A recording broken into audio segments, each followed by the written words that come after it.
သို့တော့မြတ်စွာဘုရားဆုံးမထားတဲ့ပြောရပါတော့သူတော်ဘာပျက်စီးသွားအောင်ရုံးပြင်းကနာတိုက်တက်ပြီးတဲ့အခါကျတော့မဟုတ်မှန်သိလျက်ဟုတ်တယ်လို့လိမ့်တယ်နော်တက်သိထွက်တယ်ဟုတ်တာကြတော့မဟုတ်ဘူးလို့တက်သိထွက်တယ်တစ်ဖက်သားထိခိုက်နေတာမျိုးအများကြီးဖြစ်တယ်အဲ့ဒါသူများ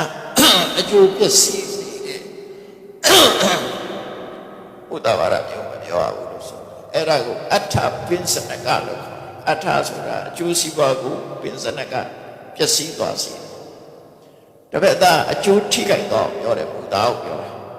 ကိုယ်စီလာတောင်းတာမပေးရင်လို့မရှိဘူးပြောတာမဟုတ်ဘူးဟောဥဒ္ဒဝါဒဆိုတာကိုရှိတာပဲမပေးခြင်းမပေးနိုင်ဘူးအဲ့ဒါပဲအဲ့တော့မပေးခြင်းလို့ရှိဘူးပြောလိုက်တယ်အနေအကြောင်းမို့လို့ရှိရတာလည်းမရှိဘူးပြောလိုက်တယ်သို့မဟုတ်သိရတာလည်းမသိဘူးပြောတယ်ဘယ်သူမှမထိခိုက်ဘူးအဲ့မျိုးပြောတာမဟုတ်ဘူးဘုဒ္ဓဝါဒဆိုတာသူတို့ကအကျိုးပြပြအောင်ပြောတာဘုဒ္ဓဝါဒခေါ်တယ်အဲ့တော့လိမ်ပြောတာမျိုးမပြောနဲ့နောက်တစ်ခုကတော့သွေးခွဲတဲ့စကားမပြောနဲ့လူနှစ်ယောက်အဆင်ပြေနေလို့ရှိရင်မတည့်အောင်ခြုံတော့လုပ်တတ်တယ်ဝင်ပြီးတော့သွေးခွဲတတ်တယ်သွေးခွဲတယ်ဆိုတဲ့လူတစ်ယောက်ကတယောက်နဲ့တယောက်တဲ့နေတာမကြည့်ကြဘူးမတည့်အောင်လုပ်တယ်သွေးခွဲတဲ့စကားခုံးတိုက်တယ်လို့လည်းခေါ်တယ်ဝိတုနာဝါစာနောက်တစ်ခါဆဲရ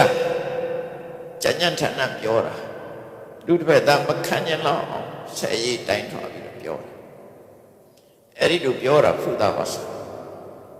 အဲ့တော့နှုတ်ကပဲပြော Facebook ထဲကပဲရေးဆဲတာပဲတို့အသားမခံကြအောင်မပြောဘူးဆိုအဲ့ဒါဖုဒ္ဓဝါစာ